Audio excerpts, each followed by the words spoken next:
Bonjour à tous, bonjour à toutes, j'espère que vous allez bien. On se retrouve aujourd'hui pour une nouvelle vidéo qui est un tag. Comme je vous l'avais dit sur mes récentes vidéos, j'avais envie d'agrémenter un petit peu plus ma chaîne avec des vidéos moins vlog ou update lecture parce que c'est principalement ce que je fais, avec un book haul de temps en temps.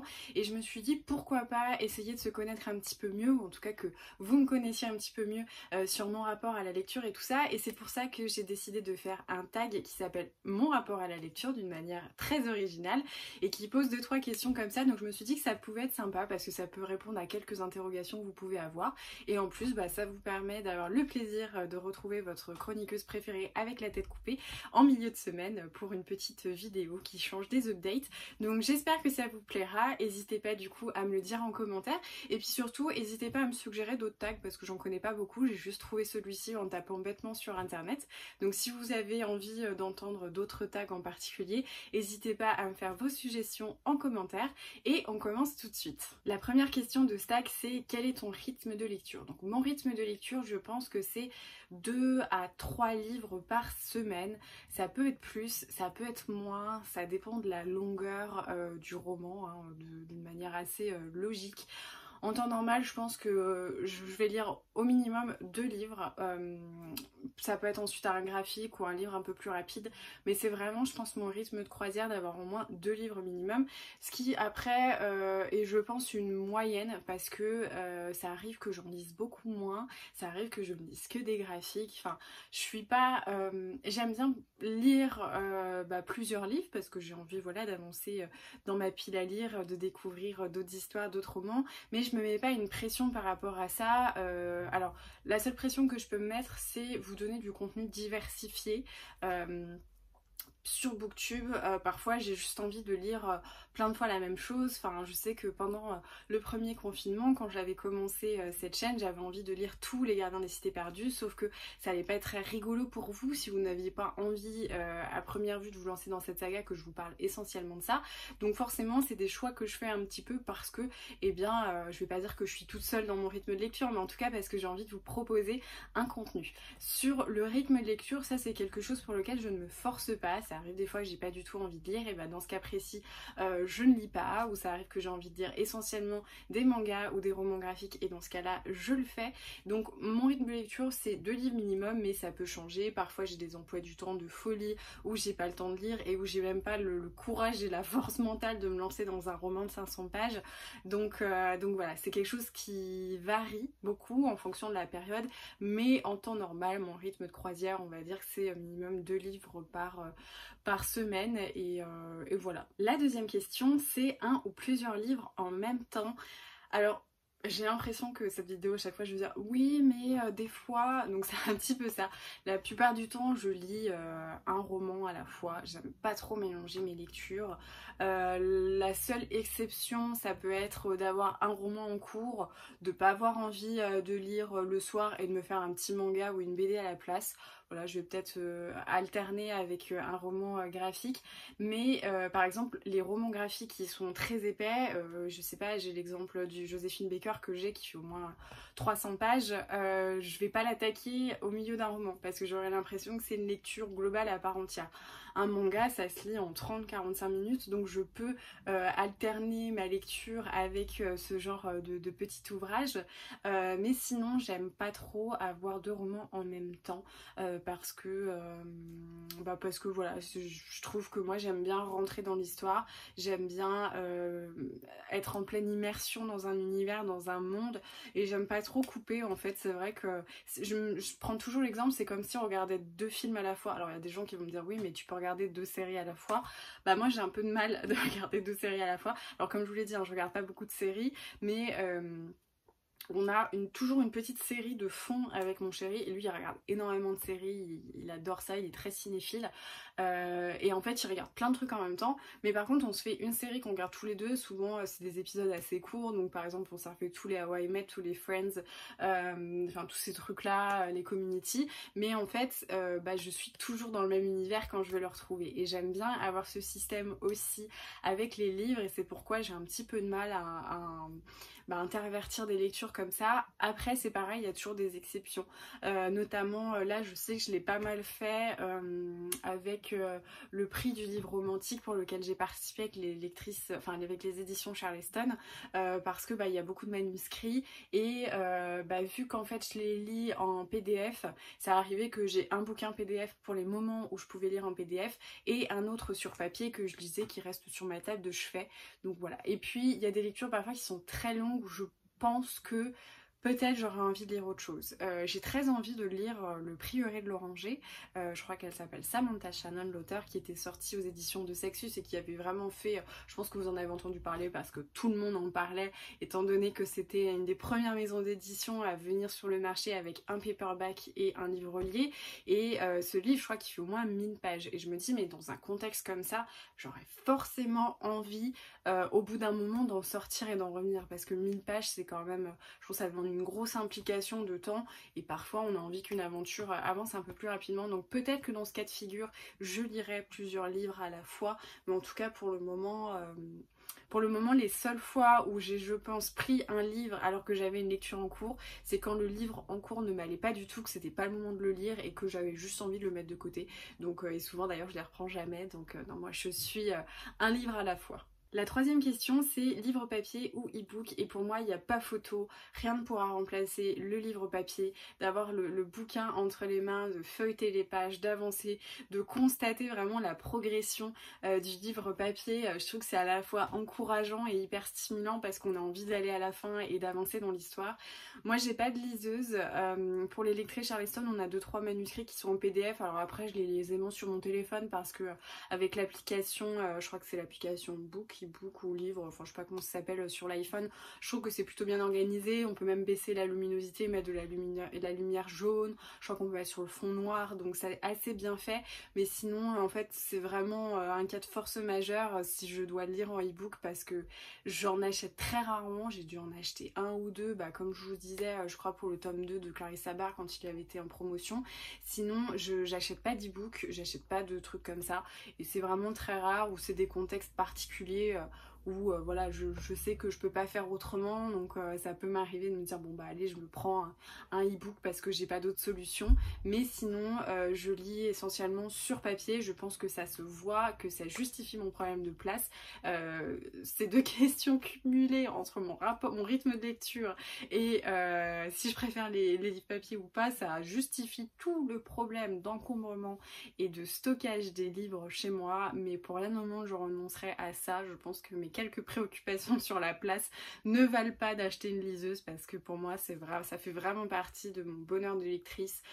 En fait je trouve que les e-books en plus de ça enlèvent toute une partie du livre qui pour moi est très importante, c'est le fait d'aller flâner dans les librairies, de toucher les livres. Alors je vais pas les sentir parce que voilà, mais en fait le fait de toucher, de l'avoir en main, de regarder la 4e de couverture, d'échanger avec les libraires, toutes ces choses là, je trouve que on n'a pas ça avec les e-books, et moi ça fait vraiment partie de ce que j'aime, et en plus de ça ça fait aussi partie de ce que j'aime d'une manière plus générale. Par exemple comme je l'avais déjà dit, j'ai beaucoup de vinyles, je vous les montre pas mais j'en ai énormément, j'en ai au moins 300, j'ai beaucoup de CD et j'aime cette matérialité. Alors je pense que ça doit être un truc comme Freud qui collectionnait les petites statues, il doit y avoir quelque chose derrière, mais en tout cas voilà, j'aime beaucoup avoir ces objets et j'aime pas trop la démat, c'est très bien, mais pour les livres j'ai du mal. Ensuite il y a une question très intéressante qui est: relis-tu tes livres? Et la réponse est encore une fois sous réserve. Alors oui, je relis mes livres mais pas tout le temps. Il y a des livres que je vais relire régulièrement, encore une fois disclaimer, j'ouvre pas de débat, mais les Harry Potter je les relis régulièrement, peut-être tous les 2 ans je me refais la saga en alternant soit l'anglais soit le français, puisque j'ai les 2 jeux de la saga complète, parce que c'est un univers qui me fait du bien et ça répond souvent à des périodes de ma vie où j'ai envie de retrouver ce réconfort, de me plonger dedans et d'être dans un univers qui est réconfortant pour moi, chaleureux, et qui m'englobe dans une espèce de nostalgie dont j'ai besoin à ce moment-là. Il y a pas mal de livres comme ça, et il y a d'autres livres que je trouve vraiment que je vais relire, oui, régulièrement. Je sais que par exemple, là pendant le confinement, j'avais pris le temps de relire Orgueil et Préjugés, que j'aime beaucoup, et ça m'arrive comme ça de relire un petit peu des classiques qui m'ont marqué. Après, je vais pas non plus mentir et dire oui, je relis tout le temps mes livres pour avoir une seconde lecture, etc. Effectivement, j'aimerais beaucoup le faire, mais il y a tellement d'auteurs, il y a tellement de livres que j'ai envie de découvrir, de choses à lire que j'ai toujours en fait mieux à faire que relire une histoire que je connais déjà. Ce que je peux faire à la limite, c'est en sortir un, ça je le fais souvent avec mes potes, je le sors et je lis les petits passages que je corne, parce que oui, moi je suis team corner les coins avec les citations importantes, hein, je mets pas de post-it. Et ça je peux le faire régulièrement, essayer de me remettre, de voir. En plus j'aime beaucoup parce que il y a beaucoup de classiques que j'ai lus quand j'étais jeune, quand j'étais au tout début du collège ou ce genre de choses, et de voir ce que j'avais corné, et parfois je ne comprends pas pourquoi je l'ai corné en fait. Enfin, alors ça m'arrive même d'entourer des paragraphes au crayon de papier. Et quand je retombe sur ces livres cornés que j'ai lus, le collège c'était il y a plus de 10 ans quand même, et que je vois quel passage m'avait marqué à ce moment-là, j'aime beaucoup en fait. C'est vraiment tout le côté héritage et transmission du livre, même avec moi-même au fil des ans, je trouve ça très beau et assez poétique. Donc voilà, ça peut m'arriver de sortir un livre, de relire certains passages, mais de prendre le temps de le relire entièrement, complètement, c'est vrai que je le fais pas beaucoup, parce que j'ai toujours beaucoup à lire, j'ai pas une énorme palle, là on en parlera juste après, mais je trouve que c'est toujours un dilemme que j'ai, on va me replonger dans un univers que j'aime beaucoup, retravailler aussi ma compréhension du roman, et d'un autre côté découvrir toutes les autres choses que j'ai envie de découvrir. Donc c'est une balance assez fragile. Donc globalement non, je n'en relis pas, hein. Je vais pas dire, je pense que je fais même pas une relecture par mois, donc mais ça peut m'arriver d'avoir des vagues de nostalgie, dire ah toi allez viens là, je vais te reprendre parce que ça m'avait marqué, mais c'est pas une norme chez moi. Ensuite la question suivante c'est quel genre de livre lis-tu principalement? Alors là, je pense que si vous êtes ici, vous savez que je lis un peu de tout. Je n'ai pas de genre particulier. Je saurais pas quoi dire. En fait, je sais pas quelle est la dominante de mes lectures, parce que ça dépend des périodes de l'année, ça dépend aussi de moi, ma santé mentale, comment je me sens à ce moment-là. Si souvent quand je lis beaucoup de romans jeunesse, de fantastique, de trucs comme ça, souvent c'est un peu le radar, ça va pas trop. C'est souvent que j'ai envie d'aller m'envoler vers d'autres horizons et un peu me sortir de mon quotidien et avoir un quotidien qui ressemble pas du tout, avec des dragons volants, des chats géants et ce genre de choses. Donc là souvent c'est que je suis en rupture avec la réalité. Mais sinon oui, ça dépend beaucoup et je peux lire autant, enfin j'aime tout. J'aime en fait ce qui est beau, ce qui est bien, là où il y a de la poésie. Et comme je le disais dans ma FAQ, je peux autant lire des albums jeunesse, des romans très jeunes qui sont faits pour des enfants de je sais pas 8 ans, parce qu'il y a une belle poésie derrière, qu'il y a une force dans ce roman et une belle âme. Je peux aussi lire des romans, des gros classiques poussiéreux qui font pas du tout envie, des classiques de la littérature russe, des bouquins du 19e, je peux lire des romances contemporaines, du feel good. Je me suis mis récemment au manga, donc je m'ouvre aussi à une nouvelle culture, on va dire littéraire. Donc vraiment je lis un petit peu de tout, je suis intéressée de tout. Et j'ai pas cet écueil de foncer dans un domaine et de faire que ça de manière assez psychorigide, hein. Je le suis beaucoup trop sur d'autres sujets, donc heureusement celui-là m'abandonne un peu. J'aime beaucoup les secrets de famille, mais je lis pas que ça, parce que je pense qu'après on finit par se dégoûter des choses, comme le young adulte, le fantastique. En fait j'essaye de faire un petit peu tout avec parcimonie, et je pense que voilà, c'est aussi pour ça que j'ai jamais de lassitude en fait dans mes lectures, parce que je change tout le temps. Et j'essaye aussi de changer. Alors comme je le disais, je le fais avec vous parce que j'ai cette chaîne YouTube et que j'ai envie de vous montrer du contenu différent tout le temps, mais je le fais aussi pour moi, parce que pour pas non plus me lasser, hein, c'est comme un peu pour tout, on finit par se dégoûter en se faisant du lavage de cerveau. Moi voilà, je pense toujours à ça, en me disant ça sert à rien de se dégoûter, de foncer dans un truc, au bout d'un moment c'est comme si on mangeait 36 fois la même chose, on est un peu dégoûté. Donc après voilà, je fonctionne un peu pareil avec les livres, et le fait d'alterner, ça me fait toujours me faire surprendre, me réinventer avec des nouveaux mondes, des nouveaux univers, et je me lasse jamais en fait de la lecture. Donc c'est pour ça aussi peut-être que je lis beaucoup, je sais pas. La question suivante c'est quel est ton rapport avec ta palle, donc pile à lire pour les novices. J'ai pas de rapport particulier. J'ai pas de rapport particulier parce que ma palle est petite. Je vous l'ai montré récemment dans un vlog, je sais pas trop quand est-ce que cette vidéo sortira, mais je pense ne pas avoir plus de 15-20 livres dans ma palle. Manga, graphique et romans confondus. Donc c'est quand même pas grand chose. Ouais, j'ai pas de rapport particulier, moi j'aime bien ma palle. Là, le truc que j'ai fait avec la nouvelle bibliothèque, c'est que au lieu que la palle, enfin que les livres récemment achetés soient dans une pile sauvage par terre sur ma chambre ou dans une pile de piles sur ma bibliothèque, j'ai un petit coin pour la mettre. Alors j'ai les mangas qui sont ici, ça c'est ma pile à lire de mangas, donc vous voyez c'est quand même déjà pas hyper étouffant. Pour les BD, je les ai rangés quand j'ai rangé mon coin graphique, mais voilà, il y en a peut-être 3-4 grand maximum. Donc j'ai pas ce rapport qui peut être malsain ou quoi avec ma pile à lire, parce qu'en fait je pense pas avoir ces problématiques là. Et d'ailleurs à ce sujet je vous invite à aller regarder la vidéo de Manon de la chaîne Vibration Littéraire, qui a fait une vidéo très intéressante et très instructive sur son propre rapport avec sa pile à lire, puisque je sais plus combien elle en a, peut-être 200 ou 300, je sais plus. Enfin, en tout cas, elle a une grosse pile à lire et elle évoquait tout ça. Elle évoquait aussi, je crois, son rapport avec les maisons d'édition sur le fait que quand elle reçoit un service presse, la maison d'édition sait souvent qu'elle va pas le lire tout de suite parce que elle veut pas se mettre de contraintes littéraires, donc forcément sa pile à lire grossit, mais ça l'empêche pas de se dire j'ai envie de lire ce roman à ce moment-là et d'aller en prendre un nouveau. Donc voilà, et en fait je trouve que cette discussion est assez intéressante parce que pour le coup, je pense qu'elle a vraiment un sujet derrière ça, derrière la pile à lire, sur est-ce que ça met un stress, est-ce que c'est quelque chose qui peut être décourageant ou j'en sais rien. Donc voilà, je pense que là la question se pose un petit peu plus. Pour moi qui ai qu'une vingtaine de livres, c'est une pile comme une autre, je pioche dedans et puis voilà, et parmi cette pile à lire, eh bien je prends dans l'ordre en fait qui me plaît. La seule chose qui a changé depuis quelques temps, c'est que j'ai un petit peu plus de service presse. Avant ça pouvait être un livre par mois et encore voilà un ou deux livres par mois. Maintenant effectivement j'en ai un petit peu plus. Bon alors déjà je suis lectrice Charleston, donc ça a changé puisque j'ai des manuscrits à lire dans ce cadre, et j'ai ponctuellement des maisons d'édition qui me proposent de lire des livres que j'accepte si j'ai envie de les lire. Donc là j'ai ce truc, alors peut-être que ça changera comme Manon si mon compte grossit et que j'aurais pu ce sentiment d'engagement, mais en tout cas j'ai l'impression d'avoir un engagement moral avec la maison d'édition et j'essaye de les lire assez rapidement dans la mesure du possible, parce que comme je le disais, il y a des livres qui doivent être lus à une certaine période. J'ai un roman qui m'avait été envoyé par une auteure qui a auto-édité son roman, qui est Amelia Pacifico, donc Obsèques à la carte.